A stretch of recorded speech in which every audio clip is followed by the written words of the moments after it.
I'm Dr. Tabitha, the Gutsy Gynecologist. I'm a triple board certified OBGYN and functional medicine physician. I've embraced the world of functional medicine and wellness through my own personal health journey, and I'm super excited to share my wisdom and unique perspective as it pertains to women's health. After caring for thousands of women, I've come to realize that your gut health determines your gyne health and your overall health. And it's a super gutsy thing for me to go against conventional gynecology practice to bring you the truth. No more Band-Aid medicine, ladies. We're talking root cause resolution on this show.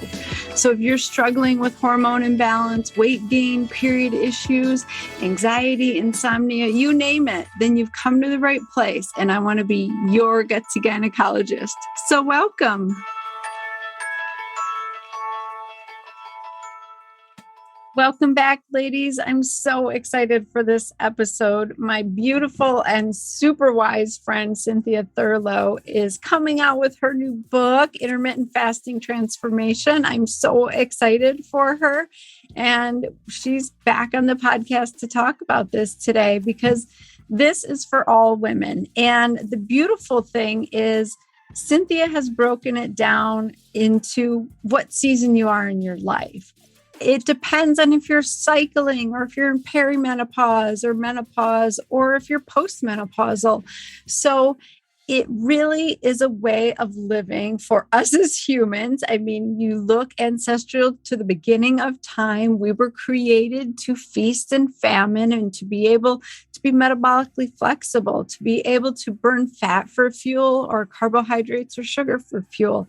And so Cynthia has spent years really helping women and studying all of her patients and clients' results and figuring out what works best. And she's created this IF45 program, but it's very bio-individualized for what season of life you're in. So I'm really excited to talk to her today because intermittent fasting definitely changed my life. You know, when I was on the road to healing, and I couldn't get my weight under control, and I couldn't get my fatigue and my brain fog under control, all of these things. Like a big piece of it was definitely sleeping again, so giving up obstetrics.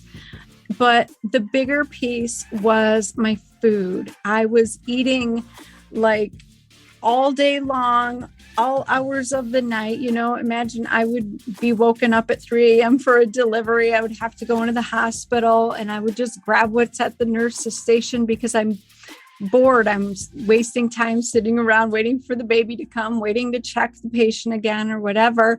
So I'm popping M&Ms and cake or whatever sitting there, or even healthy foods, trail mix, this and that, you know what I mean? But it was food and I was putting it in my body at the wrong times. And that was really wreaking havoc on my system. And so she's going to talk about why it's really important, not only what you eat, but when you eat. Like, how does that affect our other systems of our body? Our brain health, our immune system, our gut health, our circadian rhythms, all of these things. So she addresses all of this in the book. Her book is amazing. You need to go get it. You need to do her program because you can't not feel better doing it. It really does work. I mean, I teach intermittent fasting with my programs, and the way she has this dialed in is just so beautiful. So I would love to just speak her praises really quickly before we get going here because she is a force to be reckoned with. She's really done a lot in a short period of time, and she's just such a sweetheart. So Cynthia Thurlow is a nurse practitioner. She's the CEO and founder of the Everyday Wellness Project. She's an international speaker with over 9.6 million views for her second TEDx talk on intermittent fasting. With over 20 years experience in health and wellness, Cynthia is a globally recognized expert in intermittent fasting and nutritional health. And she's been featured on ABC, Fox 5, KTLA, The CW, Medium, Entrepreneur, and The Megyn Kelly Show. Super impressive. She was listed in Yahoo Finance as one of the 21 founders changing the way we do business. That's pretty cool. Cynthia hosts the Everyday Wellness podcast, which was also considered of one of the 21 podcasts to expand your mind in 2021 by Business Insider. Her mission is to educate women on the benefits of intermittent fasting and overall holistic health and wellness so they feel empowered to live their most optimal lives. So you can see why I connect so much with Cynthia. She is on the same mission as I am to just help women reclaim their health, live amazing lives, especially the second half of your life. You know, she and I are both north of 40, as she likes to say, and it can be the best time of your life, but there's things that you have to do differently. And so we're going to talk about that. And this is just a really awesome episode. So here we go. Well, welcome, Cynthia, to the Gutsy Gynecologist Show. Thank you. I'm so excited to connect with you and your listeners. Yeah, I loved our conversation we had last year, and you have just taken intermittent fasting to a whole nother level. So now you're back, right? Yeah, you know, it's the ironic thing is that the decision to do a talk about a subject I knew a lot about, I had no idea that that was just going to catapult everything forward. Like, I mean, literally, the thought was, what do I know a lot about? And I was like, fasting. And that was like, boom, just not realizing that would turn into so much more. So it's very grateful. Oh my gosh, you are just changing millions of women's lives. This is amazing. And so I'm really excited that you're finally getting your book out, Intermittent Fasting Transformation. So let's talk about this. You know, I know my listeners have heard your story before, but I really want them to understand, like, why intermittent fasting was the key for your shift in your health. Like, why was that the one thing that made the difference? Well, I think on so many levels, you know, as a traditionally trained allopathic nurse practitioner, you know, I went to a top-notch research hospital, trained there, and I don't recall ever having any discussions about perimenopause. And most of the stuff about menopause was like scary, like that's your grandmother, that's your mother, like that'll never happen. And so I think I kind of blissfully, naively went through my 20s and 30s and into my early 40s. And I worked for a very large, very busy cardiology practice. So I did inpatient, outpatient management, had a lot of autonomy. So a very stressful job, as you can imagine, like working in ICUs and ERs and managing patients throughout the hospital course.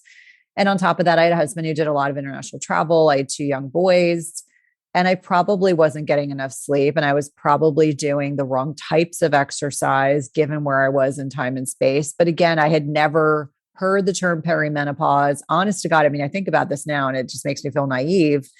And so it wasn't until I hit a wall. I literally got to a point where I woke up one morning and I was like, why am I so tired? Like, what am I doing wrong? And so kind of down that rabbit hole I went and realized, okay, this is perimenopause and the reason why this is happening. And, you know, just all the physiology that changes with lowered progesterone, you know, relative estrogen dominance, the ability to not be able to manage and mitigate stress as well, the wrong types of exercise, probably too low carb. And, you know, having a stressful job and having 2 little kids and a husband who traveled probably was like the perfect storm. And so I think for me, initially, it was the recognition that a lot of things had to change in my lifestyle.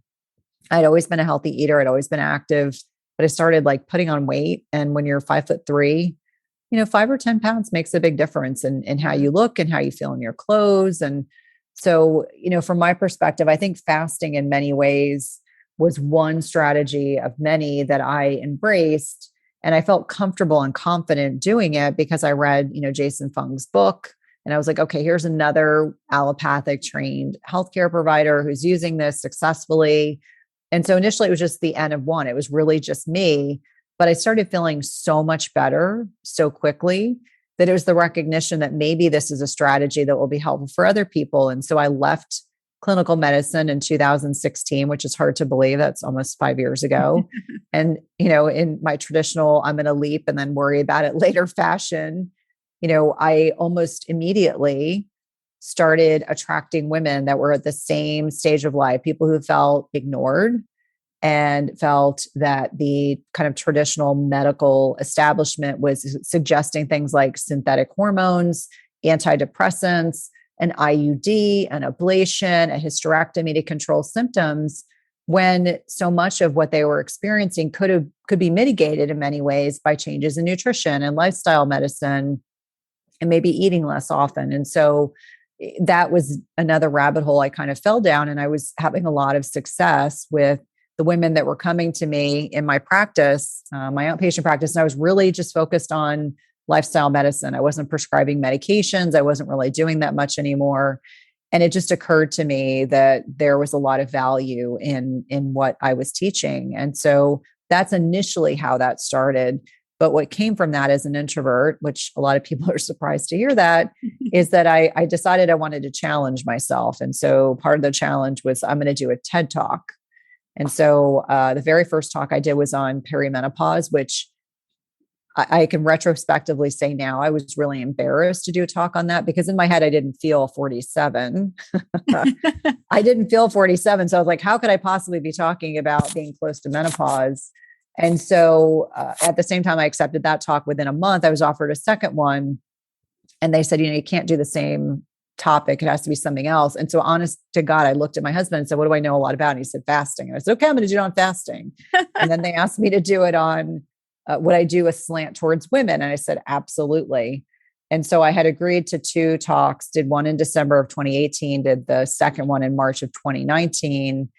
And the rest is kind of history. And so I never realized that that second talk would change my life in so many profound ways. And so now I can share with women sustainable strategies and ways to do fasting. And it's amazing how a talk that becomes very popular, suddenly you have to scramble as a business owner to create programs and create resources because people want to learn more. They want to be able to do it successfully. And so on the fly, what was created, which was later called IF45, is this program for women, which has evolved and shifted and changed. And as I figured out it, much as I'm sure you do as well, you do something in your business and something works well, you're like, great, do more of that. Do something else in your business, it doesn't work well. You're like, okay, don't want to do that. Let's shift this direction. And so this has really been, 3.5 years or a little over 3 years of really figuring out like what are the granular ways that fasting needs to be identified and shifted and changed for women so that they can be successful, because we're not many men. And I think there's 2 schools of thought. There are researchers out there who fearmonger and they're like, all fasting is bad for women.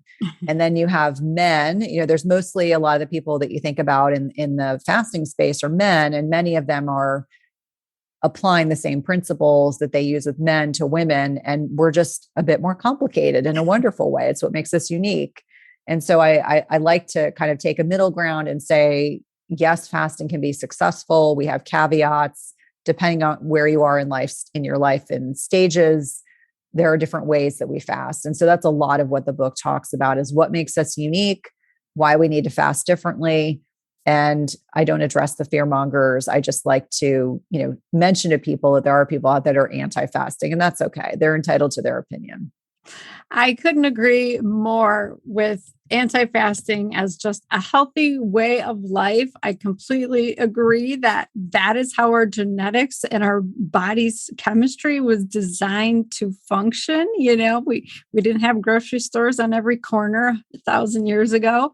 That's how our bodies are created. But you hit on so many pain points, like the fact that we don't talk about perimenopause and women don't realize they're going through this many year transition of hormonal shifts. It's very much ingrained in us that it's just like a light switch, like, oh, right, you're in menopause. It's just, you turn on, you turn off. And it's so not true. And one of the biggest things that happens is our metabolism slows down, our kidney function slows down, our digestive enzyme production slows down. I mean, you name it, like everything just starts to slow down. And then we compound the issue with eating too much and eating the standard American diet. I would love for you to just talk about like how important it is to clean things up. So we're talking about like when to eat and why that's really important. But it is like important about what you eat, right? Oh, absolutely. And I think it also speaks to, as you kind of alluded to, this ancestral health perspective that we would not have survived as a species if we weren't designed to eat less frequently because we had food scarcity. There wasn't a grocery store. There wasn't a convenience store. You couldn't just Amazon groceries to your house. It didn't work that way. And so I think it really diminishes I guess the strategy, the mindset, the philosophy that this isn't something that really is aligned with the way our bodies are designed to thrive. And so when we are eating too frequently, and I want to speak to a study that Sachin Panda did earlier last year. He had an app on a phone talking about meal frequency. And, the average American is eating 6 to 10 times a day. And so you think about every time you eat a meal, your body has to process what you've consumed. And if 88.2% of us are metabolically unhealthy, and that's a statistic from 2018, so we can assume that's worse now given the pandemic. We really think about the frequent feedings are overtaxing our digestive system. It takes 4 to 5 hours between meals for our body to fully kind of process. There's something called the migrating motor complex in our digestive system that acts kind of like a street sweeper. And so it's pushing bacteria, things that don't belong, pushing them forward. And if you're habitually like eating every 2 to 3 hours, not only does your blood sugar not come back down to normal, your insulin levels are not at an optimal level where they should be lower. And so it makes our bodies much less efficient. It's kind of like topping off the gas tank. I don't know if you had a dad like this, but my dad always liked to top off the gas tank. And so it's the same kind of concept. We never get through the whole gas tank to actually work on what's at the bottom. We're just constantly burning what's at the top. And so we don't get efficient at utilizing both carbohydrates and fats for fuel. And that's really what we're speaking to is we want to be metabolically flexible. So if our body needs to burn a little bit of carbohydrate, it can do that. It can burn a little bit of fatty acids. Unfortunately, most people are just burning carbs, which is why they are frequently hangry, that kind of hungry, they're hungry and they're angry. They have energy slumps. They have, lack of mental clarity. They struggle with weight loss resistance. They may struggle to stay awake after eating a meal versus people that are tapping into this fat fuel source. They have sustained energy. They can go 4 or 5 hours between meals. They can, easily lose weight when they want to. And that's the way our bodies, they're designed to not be dealing with a chronic, and I always say it's oftentimes a chronic carbohydrate issue. But if we look at the standard American diet, it's highly processed, hyper palatable, full of ingredients that more often than not are dysregulating our hormones. I think about things like high fructose corn syrup. I think about seed oils and how these have a profound negative impact down to the cellular level. They can damage our cells. They can damage the mitochondria. They can make them less efficient. Mitochondria are powerhouses of our cells. And so down to a cellular level, these highly processed, hyperpalatable foods, along with eating frequently, are dysregulating the normal way that our bodies are designed to thrive. And so I encourage anyone that's listening, even if you do 12 hours, you're still giving your body digestive rest. You eat at 7:00 at night, and that's your dinner, and you don't eat again until 7 a.m. That's 12 hours that you're giving your body an opportunity to break down the food that you've consumed, package it up, and get it ready for excretion or to utilize it in the cell at a cellular level. And so on so many levels for me personally, I have just come to find that since we have this increasingly metabolically inflexible, unhealthy population, people that are prone to polycystic ovarian syndrome, chronic, this rampant infertility that we're seeing, I'm sure you see quite a bit of this, insulin resistance, leptin resistance, high blood pressure, high uric acid, really thinking about, cardiovascular disease risks and cancer risks are all associated with these higher levels of insulin. And insulin's not all bad. I think, unfortunately, people think of it as a bad hormone. It's a great hormone when it's working effectively. But if our hormone levels are never properly balanced, if we're chronically eating, insulin levels go down and we put ourselves at greater risk for these types of metabolic disorders. And so I would be remiss if I didn't really emphasize that that is my impetus. That is why I feel so passionately that this is a strategy that women, irrespective of life stage, should really be considering, because I want my children, and I'm sure your children as well, we want them to grow up in a healthier environment than what we're currently in. I think about the fact that, the most recent statistics I've read suggest that this population of young people are going to be less healthy than we are. And, for like the first time in history. And so this is a trend that will continue unless we do something to change it. And unfortunately, I think that in traditional allopathic medicine, as I know you practiced as well, we focus on symptoms. So if someone comes to you and they're tired, you're not going to talk to them about their, very likely not going to talk to them about their diet, not going to talk to them about sleep. It's going to be like, okay, what can I give you that's going to give you more energy? And it's those kinds of non-root cause approaches that I think are at the forefront for why we're not proactive. I'll give you a good example. There's a lovely former nurse who's a patient in my practice, and she's in menopause. She has all the signs of someone who has not been on bioidenticals or hormone replacement therapy, which is almost a crime because she has everything that you can imagine that happens when you're not on hormonal replacement therapy. So she's got bone issues, she's insulin resistant, she's leptin resistant, she has all the types of GYN related symptoms, which is just a travesty. And then just in conversation with her, we did a fasting insulin. Her fasting insulin was 30. Oh. There's no way this poor woman, and it should be between like 2 and 5. Right. There's no way this poor woman is going to be able to lose weight. And so we start like baby steps, like, okay, let's like kind of walk through the things that we can do to help you so that you can be empowered. You can make good decisions. She's now hooked in with a great functional gynecologist, thankfully. And, her sleep is improving. She feels better.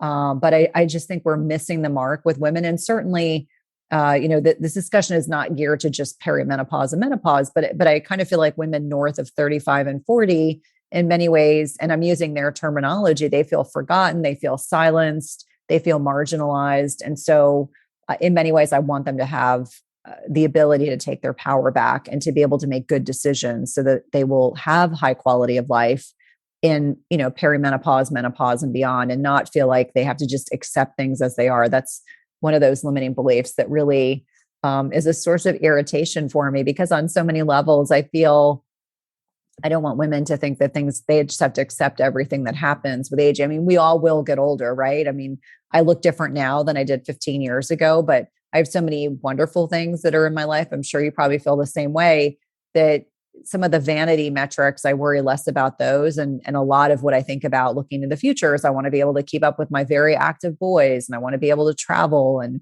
I want to be sharp as a tack, just like my grandmother was until she, passed away in her 90s. We want to have a high quality of life, and, finding strategies that can help you embrace that are certainly very important. Oh my gosh, without a doubt. And that's why I support you so much, because I hear the same thing from my patients. It's like they just get dismissed. The doctors tell them they're fine. This is part of aging. Just deal with it. I had someone yesterday reach out to me and say, my doctor told me that I can't lose weight, so why should I try? I'm menopausal. And I just thought, that is a travesty. Like, we are giving the wrong advice. So I'm glad that you're out there fighting the fight with me, because women need us. They need to hear that is a bunch of crap, actually. And it's just that they're not educated to health and wellness, and they don't understand. They're so stuck in the world of disease. They don't even know what health looks like anymore, I know. And the thing that's funny / not funny was that when I was, 44 and hit that wall and felt like crap and had to kind of redo everything I was doing, I had to exercise differently, eat differently, etc. I remember I had an appointment with my GYN just coincidentally on the day my period started. And I had been telling her my periods were really heavy. And so, honest to God, she puts a speculum and takes a look at me. She goes, "Oh my God, your periods are really heavy." And that started the conversation: synthetic hormones, an IUD, an ablation, and a hysterectomy. And I was like, yeah, no, I'm not going to do that. And so I think I hope women know that if you're working with someone that tells you just have to accept things as they are, and that weight gain is a normal function of aging, you should just suck it up. You need to find a new gynecologist. You need to find a new midwife or NP or whoever it is that you're seeing, because there are so many people out there that want to help women. They love helping women. I think that's really what it comes down to. You have to really genuinely love the work that you do, and you want to genuinely help people. And so I think on so many levels, from my perspective, I just want people to have hope. I don't want them to Yeah. feel that, once you get north of 35, that things, all fall apart. The wheels come off the bus and you kind of just get parked somewhere and just accept whatever happens. Yeah. I call bullshit on that. Mhm. I would love for you to talk about the gut microbiome connection a little bit in regards to intermittent fasting, because I just find it so healing. It's a reset for the gut, right? Yeah. And so I remind people that I talk about digestive rest. So for people who are new to intermittent fasting and they freak out, like, I'm going to starve to death after not eating for 12 hours, even at the 12-hour mark, we know there are benefits of not consuming food with greater frequency. So if you look at the research, talk about stem cell activation, telomere length, et cetera. A lot of the research that's done is on these really long, like longer fasts, 3 to 5 days. But we know you get profound benefits. You get an upregulation in autophagy, this waste and recycling process, or mitophagy, getting rid of diseased and disordered mitochondria within the first 16 to 18 hours. As a starting point, it actually continues to ramp up. But when we're giving our body time to break down food, to be able to absorb nutrients, to be able to create healthy neurotransmitters, the utilization of the migrating motor complex, which is like one of these super nerdy terms. But it's almost like a street sweeper that, as we're eating less frequently. So if you're eating with, 4 to 5 hours in between a meal, it's giving your body time to kind of push food forward, get rid of bacteria or other, potential pathogens that you've ingested or have ingested on your food or you've been exposed to. So really starting from the point of digestive rest at 12 hours all the way up to stem cell activation, there's definitely a variety of profound benefits. We know there's a lot of hormonal benefits. We hope that we're able to kind of break down and detoxify hormones like estrogen. I always remind people there's 2 phases of detoxification in the liver. And then that third phase is really in the gut. And so if your gut health is not optimized, you can recirculate these estrogens. And so people say, well, I poop every day. This is really not a big deal. And I remind them, well, you have to test and not guess, but also the onslaught of chemicals we're exposed to in our environment, our personal care products, and our food can really dysregulate that process. And so there are certain things that we look for in a Dutch test or other types of testing that can let us know how well we are getting rid of these waste products that should be working effectively. So when I think about intermittent fasting, one of my favorite benefits is really on the gut microbiome. And we know that the gut microbiome impacts immunity, impacts, blood sugar regulation. It impacts our ability to fight off pathogens. And the unfortunate thing is there are some changes that you kind of alluded to with aging that are a byproduct of just, being north of 40. So you make less hydrochloric acid, which is that first line of defense in the stomach. We may not make as many digestive enzymes. We become a little bit more prone to insulin resistance. And really now it's most of us are prone to insulin resistance. And so really being knowledgeable about the net impact of food choices along with food frequency or eating frequency can be hugely impactful. And it can be as simple as sometimes people don't even change their nutritional patterns when they first start fasting. They really just start eating less often and they can see huge net benefits. I know a lot of people come to it for the body composition changes, but I always say they stay for so much more.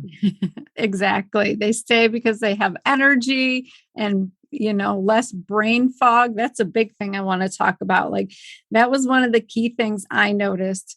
Not only was the weight finally falling off without any exercise for me, but I could think again and, I had memory again. Whereas before I was relying on my assistant to remind me of everything the patient had said to me in the plan. I mean, that's how bad things were, but really just tightening up that eating window, giving my gut a break and burning ketones for fuel, just shifted how my brain functioned. So I would love for you to talk about that. Yeah. So when we think about keeping our fasting insulin low and when we're in this non-fed state, allows our body to kind of, Jason Fung always does a fantastic example. So I want to give him credit. We look at carbs as the refrigerator and the freezer are the fats. And so we want to burn through our carb source so that we can get to the fats, burn fatty acids as a primary fuel source. And, what you alluded to is this utilization of a specific type of ketone, these fatty acids called beta hydroxybutyrate. It's diffused right across the blood-brain barrier, which is what oftentimes we believe is what is the primary precipitant for all that mental clarity, because our brains love fat. They really love fat, and it's such an efficient utilization of energy. And so, yes, that mental clarity, the lowered insulin levels beget keeping your blood sugar stabilized. We know lowered insulin lowers other inflammatory markers. We really think about it lowers our likelihood of developing high blood pressure, diabetes, certain types of lipid disorders. One thing that I certainly, when I was in my training, wasn't taught was that more often than not, a lot of the chronic disease states we see in the United States are a byproduct of high insulin levels. And so high blood pressure is a good representation of this, as opposed to just being related to salt, which is actually, it might be that their diet is too low in proper types of salt or sodium. And so, yeah, the cognitive benefits of eating less often are oftentimes where people are like, heck, I feel so good, I don't want to eat. And it's interesting. We were just on vacation, and, I have teenage boys. And so every morning we got up and we had to eat breakfast before we did anything, because their metabolisms are like hummingbirds.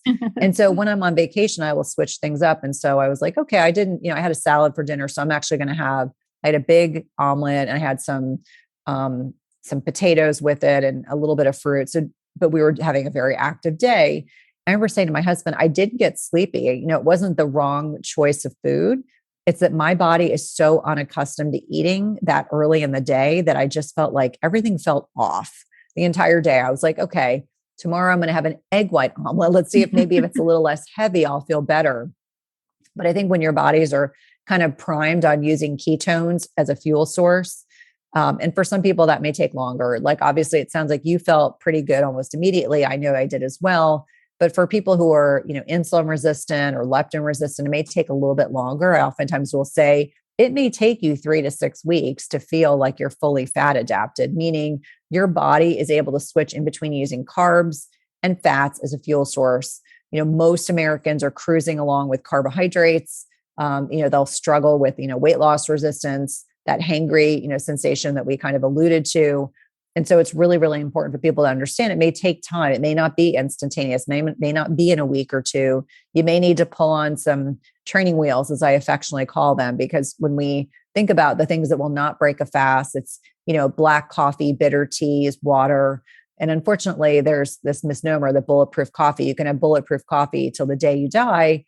And I remind people, if you've got weight to lose, I would rather use your body's stores of healthy fat as opposed to adding more fat. And you can make the argument that butter is insulinemic, meaning it'll provoke an insulin response. So I always remind people, if you want to fast clean, you want to just be really mindful of what you are consuming so that you're not inadvertently breaking your fast. Like, there are a bunch of fit pros that I'm sure are well-meaning. I want to believe that they are, but they'll say things like, well, if you have 5 grapes, then you're not breaking your fast. I'm like, well, yeah, especially if you eat fruit, you're going to evoke an insulin response. But whether it's chewing gum or eating some fruit or having, a yogurt, we can get very granular about things based on research that we know technically don't break a fast. But I always remind people, I really want them to learn how to clean fast so they'll get the best results.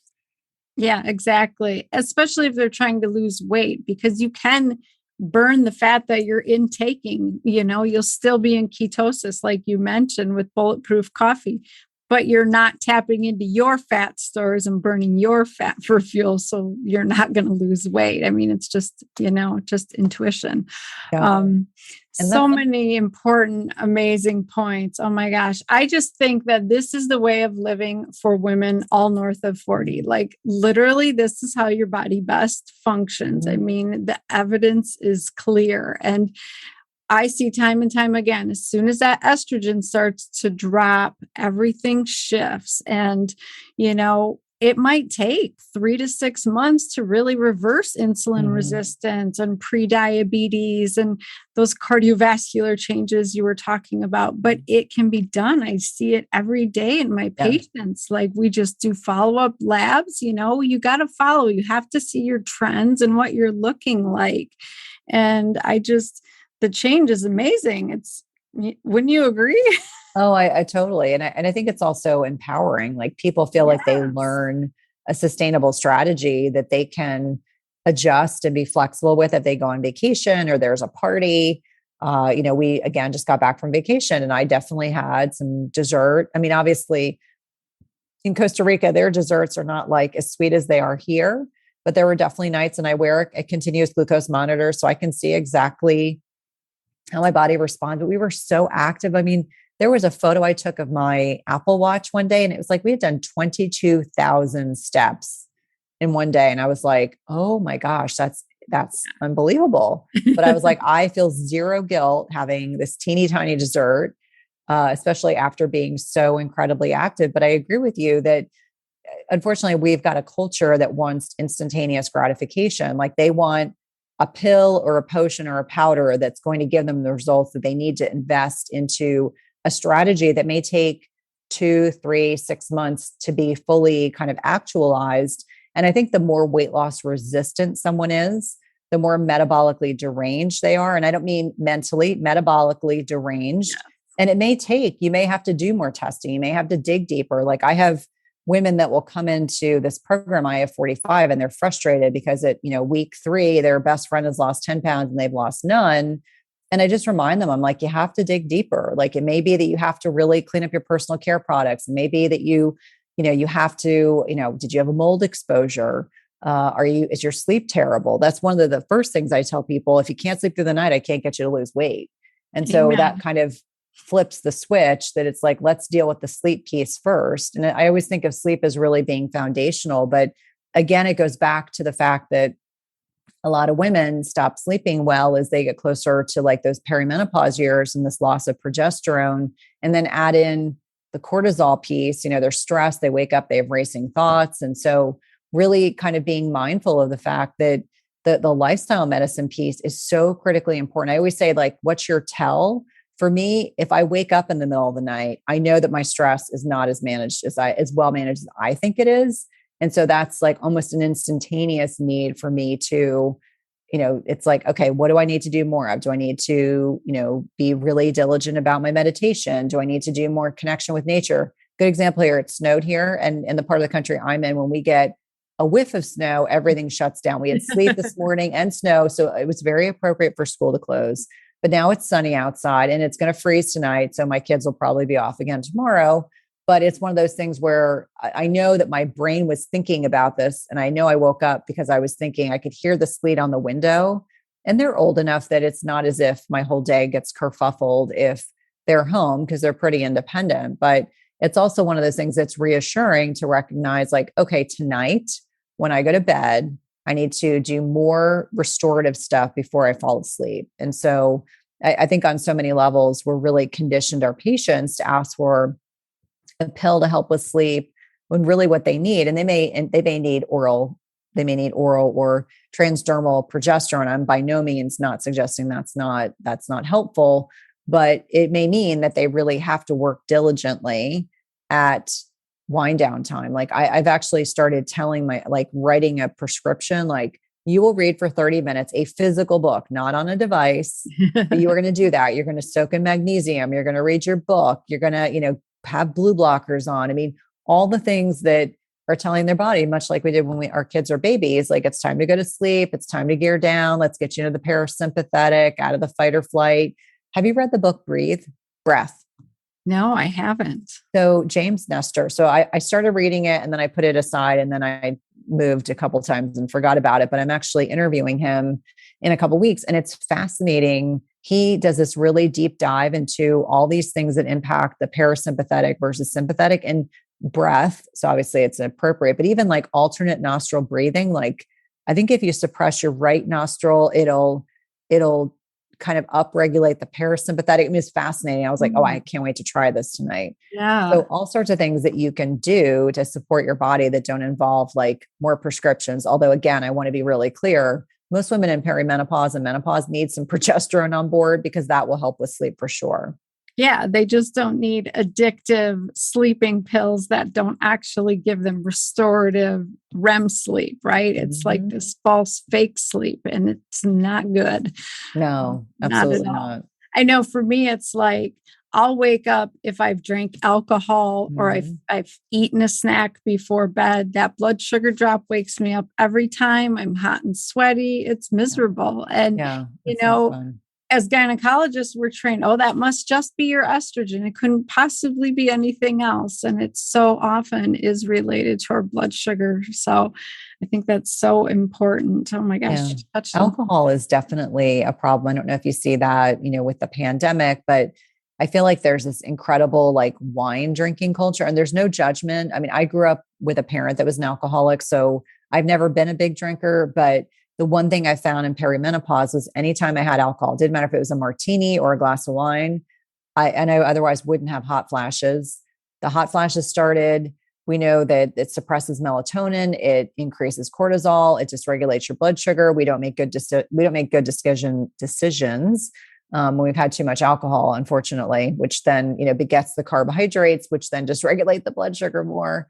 And so I kind of have, during the pandemic, I've kind of no longer drinking alcohol. And I think it's interesting on so many levels that triggers other people. I'm like, hey, I'm not a teetotaler. I'm just saying like my sleep is so important to me that it's not worth it to do that. And so that's kind of I always say like the sword I will die on. For me, that's what works for me. Other people may not have that problem, but the fact that I don't have any hot flashes in the absence of not drinking alcohol is reinforcement for not drinking it. Cause those are so unpleasant, as I'm sure anyone that's listening who's ever experienced one, you know, you just kind of feel like you're incinerating from the inside out. Yeah, exactly. And I think a lot of women don't realize that alcohol is literally just metabolized into sugar, into glucose, right? And so I hear over and over from patients, well, I don't eat a lot of bread. You know, I don't eat cake. I don't eat candy. Carbohydrates are in so many more things than that. And alcohol is a huge one. And it doesn't have to be wine or beer. It can be vodka and gin. Like they all get metabolized into sugar, right?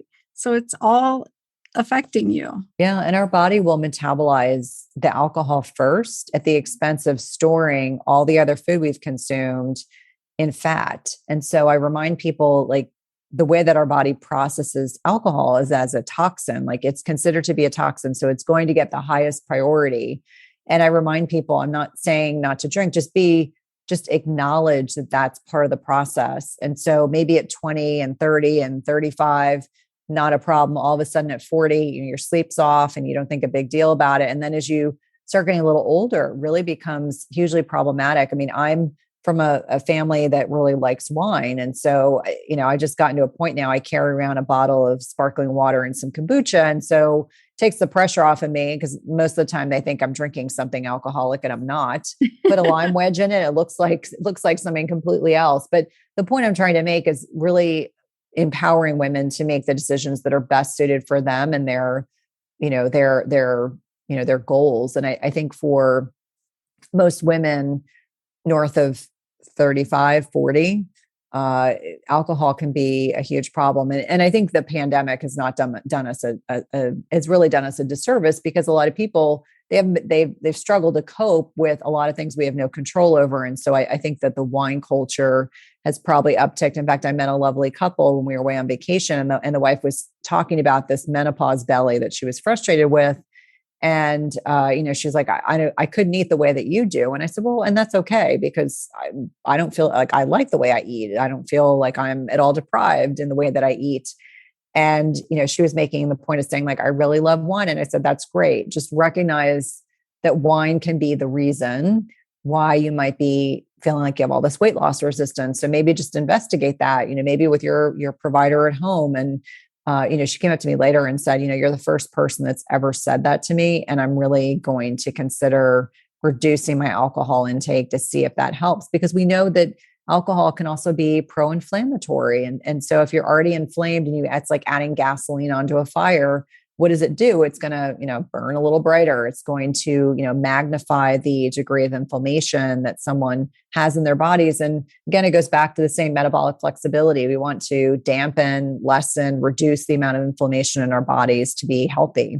Yeah. Oh my gosh, I couldn't agree more. That is so awesome that you had an impact on somebody on vacation. Well, and it's kind of, I think, I don't know if you feel this way, but sometimes when, I'm on vacation and my kids, like their eyes look glazed over, like she's going to talk about metabolic flexibility. We're so embarrassed. They're like, why do you do that? And I said, because it's Uh-huh. just part of what I talk about. But it's also like people don't even realize because they go into their doctor and their doctor's like, okay, you've gained 20 pounds and now you're menopausal. And I'm just going to give you this estrogen patch, maybe. And I'm going to give you some progesterone. And then you're going to gain 10 or 15 more pounds because all the foundational work is not done. We haven't dealt with the sleep and the stress and et cetera. And so I think we really do our patients a disservice by not really focusing on lifestyle medicine first and then, adding in these other modalities. And I'm pro hormone replacement therapy and bioidenticals. I'm not anti. In fact, the more I learn about them, the more I kind of feel like the Women's Health Initiative. I know this is a tangential discussion. Women's Health Initiative really kind of shifted the trajectory of a lot of people's lives, and I in many ways, I want to continue the conversation so that people know there are options. And ironically enough, I don't know if you've read the book Estrogen Matters. Have you read that book? Yeah. Okay, so I'm down that rabbit hole, like totally geeked out, interviewing Bluming on the podcast because I'm like, more people need to hear this information. So, Yeah, exactly. I mean, we've just created disease where there didn't need to be. I came out of residency right as yeah. that study came out. And so So, I saw the impact it had. Like women were happy one day and the next day their medications were taken away from them and they went downhill. yeah. And so, yeah, it's an important conversation that we need to keep having. We need to support our compounding pharmacies, all of that. But you touched on something really important. And you talk a lot about this in your book is bioindividuality and like really learning how to do intermittent fasting for you in your time, your season of life. Can you just touch on how important that part is? You mentioned earlier, like we're not little men. Oh my gosh, amen to that, because Yeah. we are cyclical and we have major hormone shifts that we need to flow with and really embrace, right? Yeah. No, I think I want to just tie into that last comment that you made before. I finished my nurse practitioner program in 2001. Yep. And the irony is my graduate level thesis was talking about endometrial cancer. And so imagine like Women's Health Initiative comes out, boom. I mean, there was no way I was going into women's health at that point because I was like, what am I going to do now? So I safely went over to cardiology and then I didn't, in my mind, I was like, I don't have to deal with this. So, to me, it's like life comes full circle, but I saw so many family members come off of hormone replacement therapy. And now we see the side effects, the cognitive impact, bone health, heart health, et cetera. But when we're talking about women, cycling women, perimenopausal women, menopausal women, all these stages of life, women can benefit from fasting. Remember, we talked about at the very beginning that if the bulk of the population is metabolically unhealthy, there are very few people who shouldn't be fasting. So when a woman is still in her peak fertility years and very lean, that's not someone I would recommend fast every single day. That might be someone who fasts once a week, or she has 12 hours of digestive rest, because our brains are very sensitive to this feast famine cycle. And I remind people that our bodies, whether we choose to or not, our bodies as women are designed to be fertile. And so what impacts fertility? It can be lack of nutrients. And a lot of people struggle to get enough food in during their feeding window. So cycling lean women, different category, but the average woman, even while still cycling, you can fast differently in your follicular phase, the first predominant phase of the menstrual cycle when estrogen is at its highest, differently than you do in the luteal phase, the last 2 weeks when progesterone predominates, versus women who are perimenopausal 5 to 10 years preceding menopause. And ladies, if you're north of 35, you are there, whether you are willing to admit it or not. Yep. I have pleasant arguments with people where I'm like, listen, your ovaries are as old as you are. Those eggs are as old as you are. Whether you realize it or not, you're not ovulating every month. So perimenopause and then menopause. Menopause is kind of cool because this is a time when there's not as much fluctuation month to month, day to day, as there when you're still fertile or fertile, tomato. Mm-hmm. So I always say women that are menopausal, if their sleep and stress and nutrition are all dialed in, you have the best of all worlds. You're not getting a menstrual cycle anymore. You can probably fast as easily as most men, provided that the lifestyle medicine stuff is dialed in. And I find for a lot of women, like this is when they're like, holy crap, I'm 57 years old. I've been able to get rid of this 30 pounds for 10 years. And with just fasting, I'm successfully losing weight. So I almost feel like women in menopause, provided all the other things are dialed in, get a little bit of a free pass. I worry the most about perimenopause women because it is such a season of fluctuation. And there's research that's out there. I allude to some of it in the book, but there's so much fluctuation because some of the changes are so subtle. Maybe you're, at 35, your progesterone's starting to, decrease, your testosterone's not as great. Then you combine it early 40s, you are more prone to losing muscle mass. It starts to accelerate. The less muscle mass you have on your body, the more insulin resistant you become. The more insulin resistant you become, you're not going to have the same hunger cues. Maybe you're trying to eat like you were at 25. It doesn't work for you in your early 40s. The sleep becomes evasive. And so I feel like perimenopause is really this potentially vulnerable time for women. But again, if they dial in the lifestyle piece and they understand what's happening to their bodies, they can navigate this beautifully. In fact, I use perimenopause as a barometer, as well as the menstrual cycle in general, as a barometer of whether or not fasting is working for them. So I kind of dive more deeply into this in the book, but I use the menstrual cycle really as a barometer to get a sense for how much stress their body can manage. And so when we talk about beneficial stress, I'm talking about hormetic stressors, and that can come in it's not just fasting that does it, but certain types of exercise, certain types of foods, cold or cryotherapy, infrared sauna, et cetera. Those are all examples of hormetic stressors. It's beneficial stress in the right environment makes the organism or makes ourselves, organism, not orgasm, makes the organism stronger and more resilient. And so we want our bodies to be stronger and more resilient. And so that's why another reason why fasting and taxing our body in the right way, in the right amount can be hugely impactful. But you can't fast as a woman at 32 the way that the husband can. Like I sometimes feel like there's this misnomer, if we look at research over like 8 weeks, men will almost always lose more weight up front because they generally have lower body fat percentages. Depending on where a woman is in her cycle or what else is going on, we're just more sensitive. Like our bodies are very attuned. It's taking in information around us in our environment.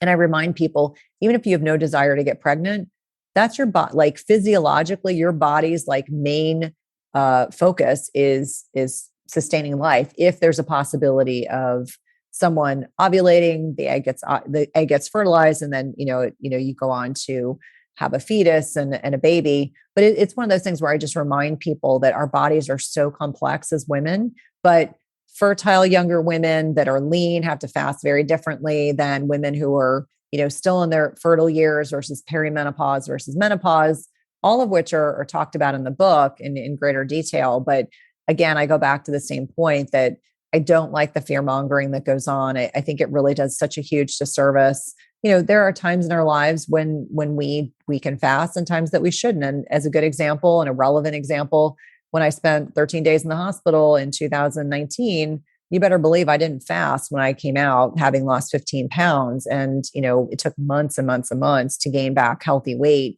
I didn't have the blood sugar control. Like I remember I was symptomatic. I was hypoglycemic. I felt symptomatic, my blood sugar dropping, doing anything.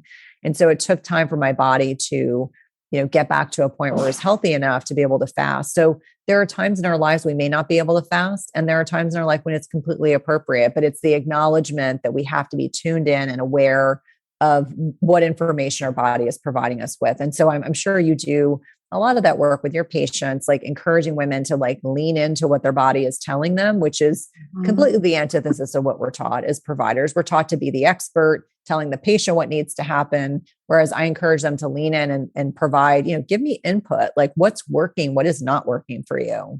Yeah, exactly. I mean, that's what my next book is about, is we just teach our children, our daughters, to ignore their bodies and to mask the symptoms, suppress them, get on the birth control pill, do whatever you got to do to not be in tune with your body. And, we need to get back to listening to our bodies. So thank you so much for talking about all of these different stages in your book, because I think it's so important for women to realize that it's not a one size fits all. And it's not even a one size fits all for you for your whole life. Like, you have to do things different in different seasons of your life that work for you, and that changes. So you've really addressed that so beautifully. And I'm really excited about your book, because I just know that it's going to touch so many women's lives.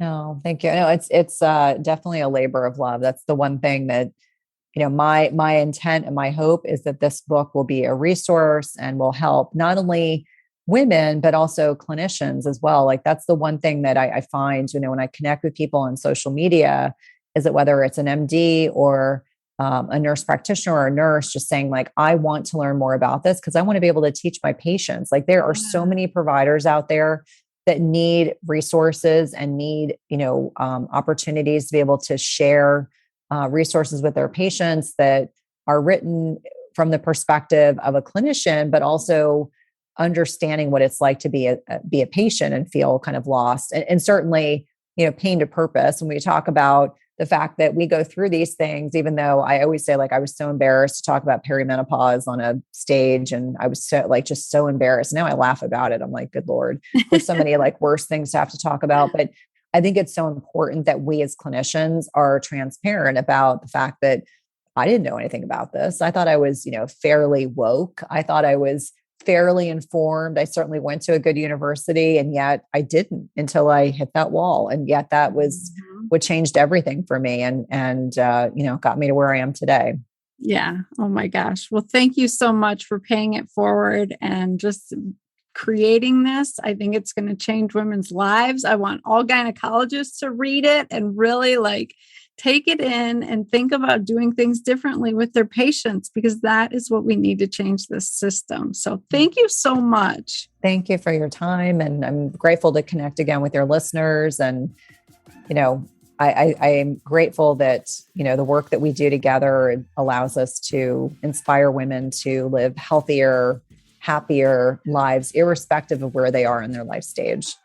Amen. Thank you, Cynthia. Oh, thank you.